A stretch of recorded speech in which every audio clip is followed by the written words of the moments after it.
Oke, kita tadi sudah sampai di mengestimasi biaya, ya. Tadi ada menentukan harga tinggi terhadap harga yang akan dikenakan, sementara biaya menjadi batasan terendah, gitu. Nah, selanjutnya menentukan bahwa harga yang dikenakan dapat menutupi seluruh biaya termasuk biaya produksi, distribusi, penjualan, juga biaya pengembalian dan pengangguran risiko. Ya, tadi saya contohkan contoh orang jual buah-buahan. Itu biasanya dia mengambil keuntungan 100%. Jadi menentukan harga yang tertinggi dulu. Nah, ada harga terendahnya ada apa? Harga mereka beli. Ya, kalau umpamanya dikaitkan dengan produksi, harga terendahnya yaitu apa? Biaya total. Selanjutnya di sini ada jenis-jenis biaya tadi yang kita bahas, yang kita bicarakan. Ada biaya tetap, ya, tidak berkaitan dengan jumlah produksi atau penjualan. Dan contohnya ada sewa, sewa gedung, sewa tempat, ya bunga, ya terus salary atau gaji, ya bulanan untuk karyawan, untuk keamanan. Nah, yang ya intinya hal tersebut tanpa mempertimbangkan berapa produksi, dalam artian dia tidak mempengaruhi besar sedikitnya produksi. Nah, di sini selain ada biaya tetap, ada biaya variabel berkaitan langsung dengan tingkat produksi. Dan misalnya untuk kebutuhan pembuatan satu unit kalkulator, ada kebutuhan chip, ada kebutuhan plastik, ada kemasan. Ya. Jadi biaya ini ya biasanya ini tergantung, kalau mamanya mau memproduksi banyak, maka biaya yang dikeluarkan banyak. Nah, apabila antara biaya tetap dan biaya variabel dijadikan satu, ya, ya dijadikan satu, maka akan ada yang namanya biaya total atau total cost. Itu biaya, kaitan dengan biaya. Nah, selanjutnya kita akan bahas kaitannya dengan metode penetapan harga. Di sini ada tiga, ada cost oriented pricing, ada demand oriented pricing, ada competition oriented pricing. Ini metodenya. Jadi metode itu cara untuk menentukan harga. Ya, kita akan bahas satu-satu. Ya, yang pertama ada cost oriented pricing, yaitu penetapan harga berdasarkan pendekatan biaya. Nah, di sini ada tiga, ada markup pricing, ya, menambahkan sejumlah kenaikan markup atau di markup, ya, harganya di markup dulu, baru kita mendapatkan keuntungan. Nah, biasanya itu untuk usaha dagang. Ya, kita beli yang namanya beli kerupuk, ya. Ya, karena kita beli kerupuk, ya. Beli kerupuk harga 5.000, kita ingin mendapatkan keuntungan 10%, berarti 500 dijual 5.500. Nah, itu metode cost oriented pricing dengan markup pricing, ya. Selanjutnya ada cost plus pricing method, ya, penetapan biaya yang banyak dilakukan oleh perusahaan produksi. Di sini rumusnya biaya total plus laba. Ya, tadi biaya total itu kan biaya tetap dengan biaya variabel. Nah, ketika kita biaya totalnya ternyata keluar mamanya 10.000 dalam untuk memproduksi satu produk, kita ingin mengharapkan keuntungan umpamanya 20%, ya tinggal ditambah aja 2% kali biaya total, mamanya berarti kan 2.000, ya berarti harga jual produk itu 12.000. Gitu. Selanjutnya ada target pricing, penetapan harga yang dilakukan berdasarkan tingkat pengembangan investasi ROI yang diinginkan. Ya, intinya kaitannya dengan investasi dan penanaman modal dari pihak yang lain atau pihak ketiga. Nah, selain itu ada demand oriented pricing, ya, penetapan harga berdasarkan pendekatan kebutuhan atau permintaan, ya. Jadi tergantung permintaan, ya. Ketika permintaannya tinggi, bagaimana cara menetapkan? Nah, di sini ada menurut Salim Saladin, ya, 2003, demand oriented pricing itu penentuan harga dengan pertimbangan keadaan permintaan, keadaan pasar, dan keinginan konsumen. Ya, misalnya harga tinggi apabila demand sangat kuat dan harga rendah bila demand lemah. Jadi umpamanya permintaannya sedang banyak nih, ya, kita tentukan harga tinggi, dinaikkan harganya. Tapi ketika permintaannya sedikit, harganya ikut turun. Itu namanya demand oriented pricing. Jadi fleksibel penentuan harganya. Ya. Selanjutnya, ya, Itu kan yang tadi pertama, ada yang ketiga. Ya, yang ketiga apa? Ya, kompetisi oriented pricing. Ya, penetapan harga berdasar pendekatan persaingan. Ya, berdasarkan persaingan. Gitu. Di sini ada dua poin ya kaitan dengan kompetisi oriented pricing ya. Yang pertama perceived value pricing ya, pricing ya penetapan harga di mana perusahaan berusaha menetapkan harga setingkat dengan rata-rata industri value pricing. Ya, jadi kita menetapkan harga ya, itu berdasarkan rata-rata yang ditawarkan oleh kompetitor. Ya.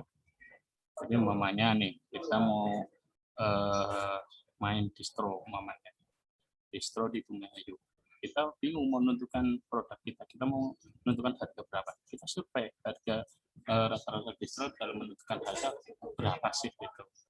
Ya, setelah itu kita rata-rata, oh ternyata sekian, namanya ternyata 50.000, 45 sampai 50.000, mungkin kita ambil tengahnya dan lain sebagainya. Selanjutnya ada sell bid pricing, suatu penentuan harga berdasarkan pada tawaran yang diajukan oleh pesaing. Kita ngikutin, ya harganya ngikutin harga pesaing. Pesaing jual 5.000 ya kita enggak jual sama atau jual di bawahnya sedikit atau di atasnya sedikit. Itu sell bid pricing ya.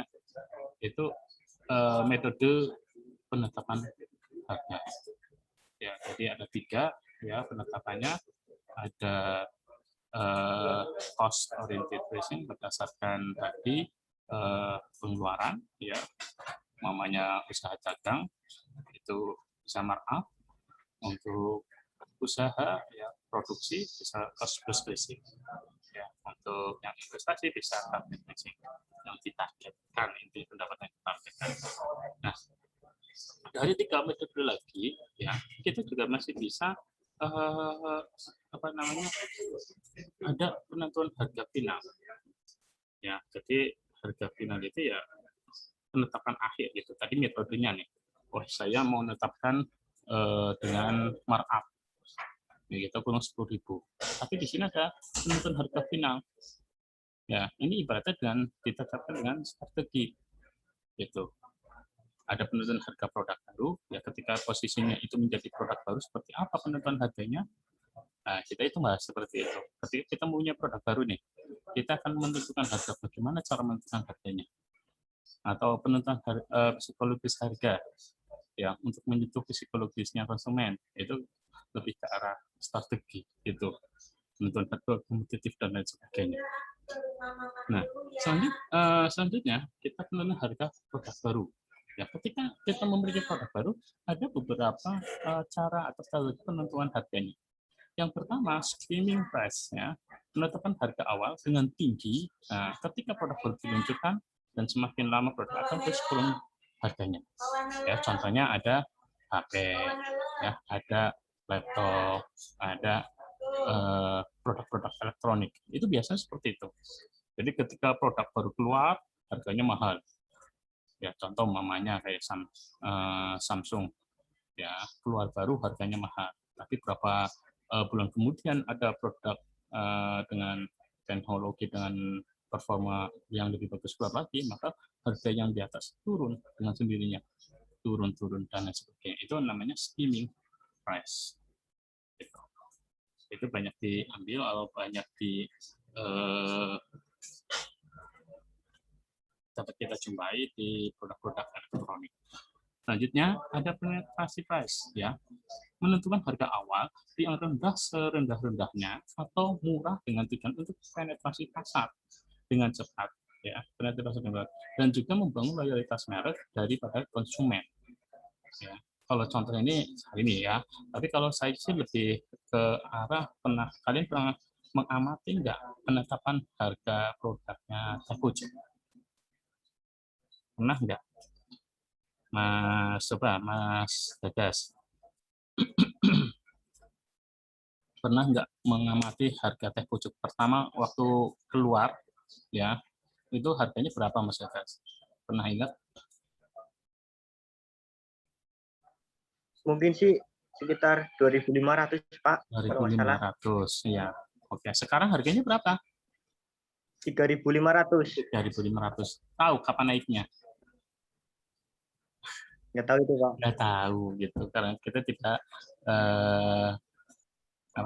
tidak mengikutinya ya. Ya naiknya kadang 50, 100 dan lain sebagainya. Ya. Jadi penentuan harga awal itu, jadi kayak teh pucuk itu, ya kalau kita amati, ya benar-benar kita amati dari awal harga 2.500, ya seperti Mas Gagas bisa sampaikan, ya sampai sekarang 3.500. Kalian tahu naiknya kapan? Tidak tahu. Itu seperti penetrasi voice ya. Seperti produk waktu teh pucuk keluar, harganya murah nih 2.500. Ya, tujuannya ya orang mau merasakan, ya mau membeli. Ketika sudah membeli, sudah cocok dengan rasanya, maka kan membangun loyalitas terhadap merek. Ya, jadi itu. Jadi nanti kalau sudah loyalitas, sudah mereknya sudah terbangun, dia akan dinaikkan sedikit-sedikit. 50 atau 100, 200, 100, 100 sampai sekarang 3.500, kita tidak merasakan kapan naiknya. Coba kalau langsung naik dari 2.500 sampai 3.500, gimana? Konsumen protes tidak? Protes. Nah, itu salah satu cara penentuan produk harga produk baru. Itu ya. Jadi asik kan?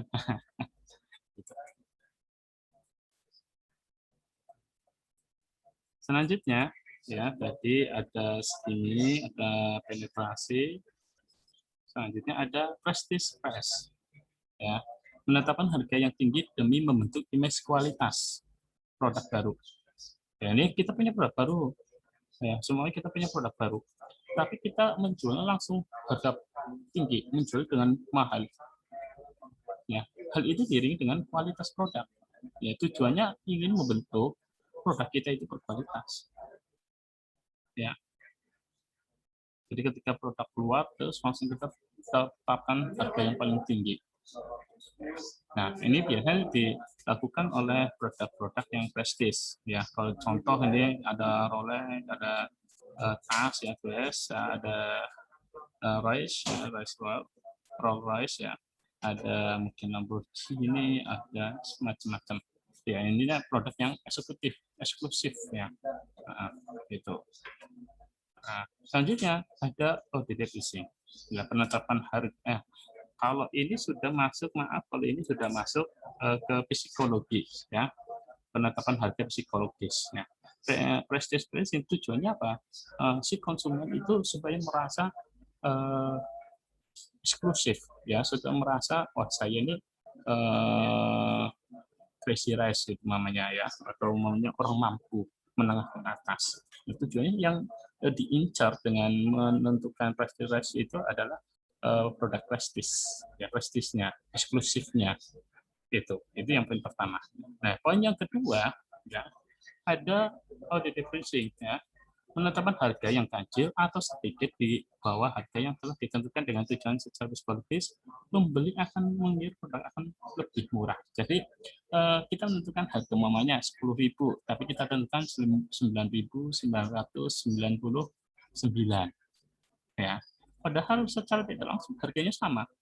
Kalau kita beli secara langsung, secara cash tunai, ada nggak pengembalian Rp1?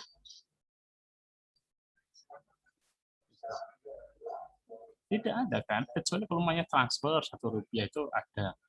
Nah, ini biasanya yang menetapkan siapa? Coba pernah jalan-jalan nggak setelah belanja? Pernah belanja online kalian? Mas Alvis? Pernah. Nah, Karena dibandingkan nggak momnya ketika kalian melihat harga 100.000 dengan 99.999. anggap aja itu 100.000 juga Pak. Ya, tapi kan penilaian kita bisa membandingkan mana yang lebih murah. Ya padahal sama gitu, tapi karena lihatnya murah, lebih murah. Karena kita lihatnya kan angkanya kok banyak banget. Kalau 99 kan beda satu angka. Gitu. Ya, maksudnya yang maksud dari ODD efisiensi itu adalah sektor faktor psikologisnya yang berusaha untuk disentuh, ya, ya, supaya orang itu menganggap harga yang kita tetapkan itu murah. Nah, padahal sama, gitu. Ya, padahal sama. Mulai dari 99.999 dibandingkan dengan 100.000. Ya, kan cuma beda Rp1. Nah, itu tujuan dari poin yang kedua. Ya, tujuan penetapan harga dari poin yang kedua. Faktor psikologisnya yang coba untuk disentuh. Oke, bisa lanjut?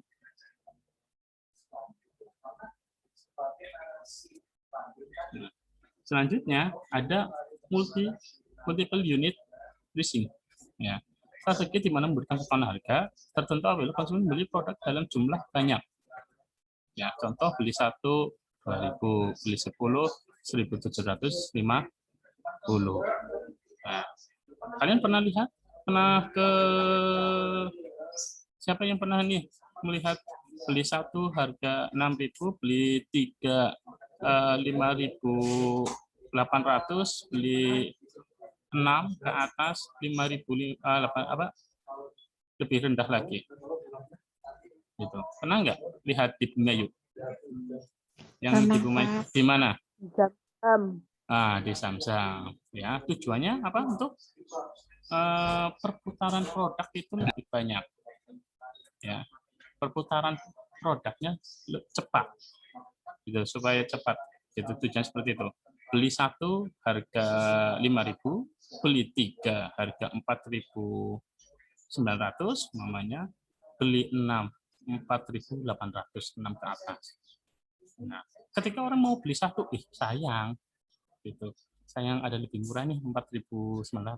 Ketika sudah ngambil 3, pikiran lagi sayang apa sekalian 6 aja nih. Itu. Karena harganya lebih murah lagi gitu.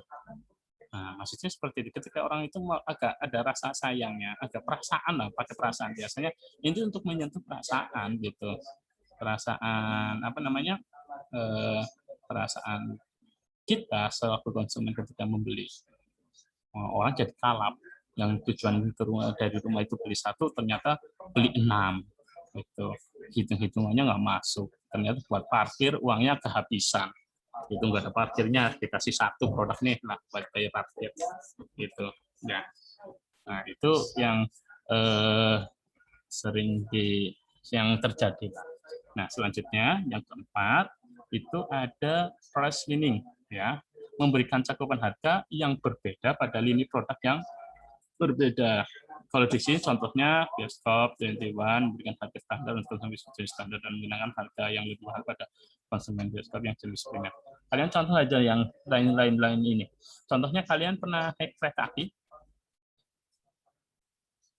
Ya, kereta api kan ada kelasnya, kelas eksekutif, kelas bisnis, kelas ekonomi. Nah, Mas Gagas nih, mungkin siapa tahu pernah jalan-jalan gitu. Nah, jalan nenek yang sering naik kereta api itu kelas eksekutif apa kelas bisnis apa kelas ekonomi? Ekonomi terus Pak, saya mah. Yang pernah ketiga-tiganya naik ada nggak di sini? Mamanya nih pernah naik kelas ekonomi ya pernah, bisnis ya pernah, eksekutif ya pernah. Ada nggak? Di kelas ini. Eksekutif coba. Pernah Pak. Pernah, Mas Alki. Waktu kemana? Eksekutif.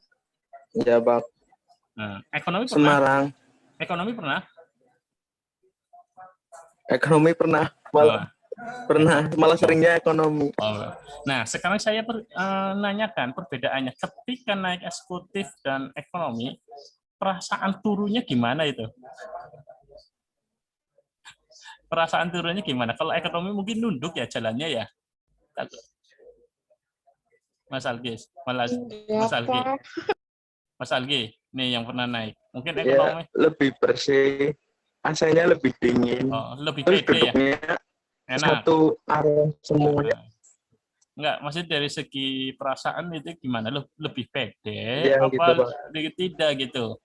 Ya, biasanya kan kalau ekonomi kan jalannya nunduk, tapi kalau pas naik eksekutif langsung mukanya langsung kayak gini kan, wah jalan kaki kayak gitu ya. Padahal kan tujuannya sama ya. Iya, ada Tujuannya depan duduknya, Pak. justru kan yang ekonomi enak, ada pada depan, siapa tahu pas rezeki dapat cewek cantik depannya, bisa buat ngobrol gitu. Lah yang di depannya nenek-nenek, Pak. Ya gue kata ya nasib sial kamu gitu, makanya banyakin doa gitu ya. Maka tujuan penetapan kelas ini itu seperti itu, ketika ada klasifikasi, ada pembedaan ya, ada kelas eksekutif, ekonomi, bisnis ya. Tujuannya itu ya seperti itu tadi, untuk memberikan rasa yang berbeda kepada konsumen. Kalau mau tadi contoh naik kereta api antara bisnis dan eksekutif ya, antara ekonomi dengan eksekutif itu. Ya. Maunya tujuannya ke Semarang, sama-sama tujuannya ke Semarang, satu kereta. Ya, cuma beda tempat duduk dan sebagainya. Akan tetapi ya apa yang kita rasakan kan berbeda tadi. Ya, kebanggaannya dan lain sebagainya. Nah, itu yang disentuh dari penetapan harga tersebut. Nah, yang terakhir ya, yang kelima ya, ada leader pricing ya, menetapkan harga lebih rendah daripada harga pasar atau harga normal untuk meningkatkan omset penjualan. Kalau contoh di sini ada itu jenis supermarket kemudian berharga. Kalau kalian sebenarnya ini contohnya lebih cocok untuk Lotte. Pernah dengar Lotte Mart? Itu Lotte Mart ini biasanya adanya di toko besar. Ya, pernah saya belanja di Lotte Mart, itu beli, dia tidak menyediakan plastik, tidak menyediakan wadah. Jadi kita suruh membawa wadah sendiri dari rumah. Tapi harganya lebih murah, grosir. Harganya harga grosir. Gitu. Jadi dulu waktu saya merantau itu banyak orang yang penjual itu belinya di Lotte Mart. Ya bahasa kitanya kulaken yang Lotte Mart. Nah, kulaken Lotte Mart karena lebih murah. Gitu. Tapi ya itu harus menyediakan wadah sendiri. Jadi kayak model hypermart besar gitu, tapi dia lebih fokusnya ke grosir. Nah, tujuannya apa? Yaitu tadi leader pricing. Dia menetapkan harga lebih rendah daripada harga pasar untuk harga normal untuk meningkatkan omset, untuk perputarannya supaya lebih cepat. Gitu. Jadi seperti itu psikologis. Kalau kalian bisa memanfaatkan ini, ya insya Allah itu bisa lebih maksimal performa penjualannya. Itu terhadap produk yang baru, baru dan lain sebagainya. Oke, dari sini ada yang mau didiskusikan?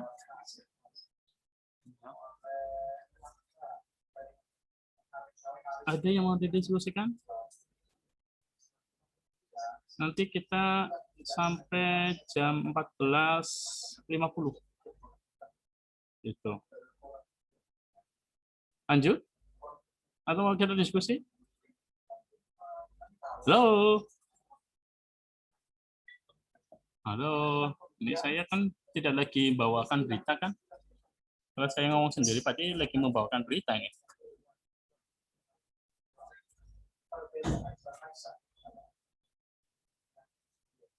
Oke. Lanjut. Nggak ada yang jawab. Lanjut, Pak. Lanjut. Apa susahnya sih ngomong lanjut? Apa susahnya diskusi? Tuh, lanjut, Pak. Cuma kayak gitu aja berdiam. Nah, tadi produk baru sudah, psikologi sudah, sekarang harga kompetitif. Ya, harga kompetitif. Yang pertama ada relative pricing.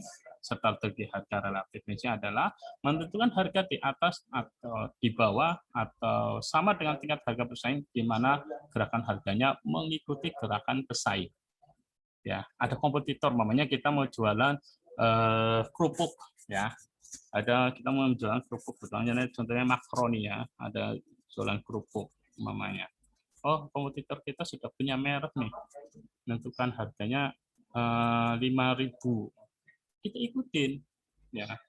Kadang di bawahnya, kadang di atasnya, gitu. Kita ngikutin harga pesaing yang ada, gitu. Itu nama relative pricing. Yang kedua ada follow the leader pricing, ya. Itu strategi harga follow the leader pricing itu adalah penetapan harga, ya, produk baik barang maupun jasa diserahkan para pimpinan pasar dan tidak menetapkan harga sendiri. Ya, diserahkan pimpinan pasar, mamanya motor nih Honda ketika naik 10%, harga kita ikut naik 10%. Kita turun, harga kita turun. Ya bedanya sama relatif kan, kita ngikuti pergerakan. Kalau ini diserahkan, tapi kita kalau follow kita serahkan ke pemimpin pasar. Terserah pemimpin pasar mau menentukan berapa, kita akan ngikutin. Ya, kalau bedanya relatif, kadang kita di atas, ya harga dari pesaing, kadang kita dipimpin di bawah. Ya, kalau pesaing kan bisa siapa saja. Tapi kalau pemimpin pasar itu mereka yang menguasai pangsa pasar. Ya, contoh mamanya di air mineral. Ya, berarti kita ngikut dengan Aqua, mamanya seperti itu. Aqua dengan harga 5.000 dan lebih, itu kan pemimpin pasar. Kalau pesaing bisa jadi kita persaingan dengan Amanah, ya kadang merek lokal, ya Amanah, Fatona, itu kan Dapa, David, namanya. Ya, itu kan itu bisa dianggap kita anggap sebagai pesaing. Tapi kalau pemimpin pasar, yaitu dia yang menguasai pangsa pasar yang ada di sekitar kita. Itu kurang lebih seperti itu. Ya perbedaan antara relative pricing dengan follow the leader pricing. Oke. Dari sini ada yang mau ditanyakan sebelum saya akhiri untuk pertemuan kali ini. Ya. Untuk selanjutnya, ya karena kita mau UAS, ya. Untuk selanjutnya kalian buat tugas. Ya, kalian tugas mewawancarai pedagang, ya, pedagang sama produksi, ya, pedagang 2, produksi 2. Bagaimana dia menentukan harganya? Ya, kalau bisa UMKM produksinya. Oke, jelas. Sekali lagi tugasnya depan kalian wawancarai, ya, pedagang tersebut, ya, dengan produsen, ya. Bagaimana dia menentukan strategi penentuan harganya, gitu.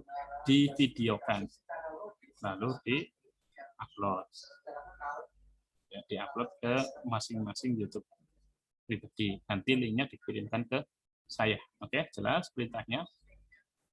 Kalau pedagang 3 ditambah produsen 1. Produsen 1, pedagang 3. Itu yang berbeda. Untuk tugas itu bisa mau kelompok apa mandiri? Oke, mandiri. Kelompok. Giliran kayak gini langsung jawab kelompok. Tadi ditanyain diem. Menyangkut masa depan, tugas langsung jawab kelompok Pak. Supaya lebih mudah. Oke, boleh kelompok, ya. Kalian sudah tahu nomor absen kalian? Udah, Pak. Udah, ya dah. Jadi tugasnya kelompok itu kan 2. Tugasnya 1 yang syuting, ya, menyuting, yang merekam, yang 1 mewawancarai. Ya, kalian bagi tugas, dikumpulkan pas UAS. Ya, dikumpulkan pas UAS. Gitu. Terserah kalian mau langsung dikumpulkan ke email saya, ya. Kalau yang belum punya channel, kalau yang sudah punya channel, ya silakan di-upload ke channel. Oke, nanti saya akan nilai, ya, bagaimana proses wawancaranya, bagaimana kualitas rekamannya dan sebagainya, kontennya lah bahasanya. Seperti itu. Oke, bisa dipahami? Jadi nanti untuk kelompoknya, ya absen 1 dengan 2, ya. Jadi saya nggak tahu background-nya rumahnya di mana. gitu. Atau nanti kita setting lagi di grup aja, nggak apa-apa ya, di grup WhatsApp. Ya, untuk kelompok kita setting di grup WhatsApp aja ya. Jadi supaya saya akan kondisikan yang rumahnya dekat-dekatan mungkin bisa disatukan kelompok. Ya kalau mamanya pakai absen kan takutnya ada yang rumahnya jauh-jauhan kan kasihan dengan kondisi yang saat ini. Tapi jangan lupa ketika kalian membuat tugas, protokol kesehatan ya kaitan dengan COVID juga diperhatikan. Oke, mungkin itu aja dari saya. Kurang lebihnya mohon maaf apabila ada kata yang tidak berkenan. Bila taufiq wal hidayah. Wassalamualaikum warahmatullahi wabarakatuh. Waalaikumsalam.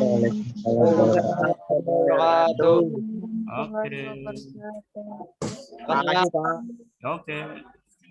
Silakan bagi yang mau PW.